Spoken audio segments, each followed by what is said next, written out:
ব্রহ্মায় নমঃ। ওম ব্রহ্মায় নমঃ। ওম ব্রহ্মায় নমঃ। দৈত্যরা উঠাও। প্রণাম ব্রহ্মরে, কল্যাণ হোক। হে পরম পিতা ব্রহ্মা, আপুনি এই জগতৰ সৃষ্টিকৰ্তা।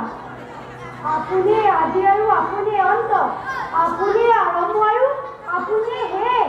দৈত্যৰা, তোমাৰ তপস্যাত মই মুগ্ধ হলো। কোৱা, কি বিচৰা তুমি? সকলো সকলো লাগে ব্ৰহ্মদেৱ। মোক অমৰত্ব শক্তি দিয়ক প্ৰভু। অমৰত্ব শক্তি মই তোমাক দিব নোৱাৰিম পুত্ৰ। ইয়াৰ বাহিৰে তুমি বিচৰা মই তোমাক দিম। তেন্তে ব্ৰহ্মদেৱ, মোক এনে শক্তি দিয়ক যাতে বিলোপৰ কোনো দেৱ দেৱতা, অসুৰ, মানৱ, দানৱ, জীৱ জন্তু কোনোৱে যাতে মোৰ মৃত্যুৰ সম্ভৱ নহয়। মোৰ মৃত্যু না স্বৰ্গত, না মৰ্ত্য, না পাতাল। অস্ত্ৰ শস্ত্ৰ কোনোৱে যাতে মোক আঘাতো কৰিব নোৱাৰে। মোক এই বিলোপৰ সম্ৰাট কৰি দিয়ক ব্ৰহ্মদেৱ, সম্ৰাট কৰি দিয়ক। দৈত্যৰাজে ব্ৰহ্মাদেৱৰ পৰা বৰদান পোৱাৰ পাছত সৰ্বশক্তিমান হৈ পৰিল। তেওঁলোকৰ সকলো দেৱ দেৱতা হিৰণ্যকশিপুলৈ ভয় খাব ধৰিলে। এদিন হিৰণ্যকশিপুৱে নিজ ৰাজদৰবাৰত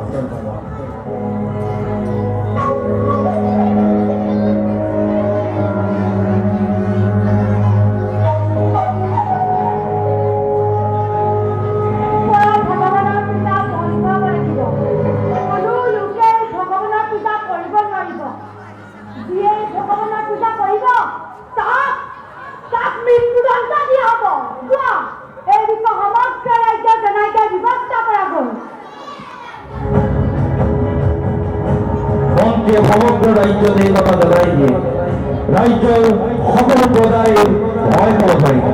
সকলোৱে দৈত্যৰাজৰ ভয়ত ভগৱানৰ পূজা এৰি ভগৱানৰ পূজা কৰিলেও ভগৱানৰ পূজা এৰি হিৰণ্যকশিপুৰ পূজা কৰাৰ আৰম্ভ কৰিলে। কিছুদিনৰ পিছত হিৰণ্যকশিপুৰ এটি পুত্ৰ সন্তান দি নাম দিয়ে ব্ৰহ্মা।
সৃষ্টিকৰ্তা কেৱল এজন, সেয়া হ'ল ভগৱান বিষ্ণু।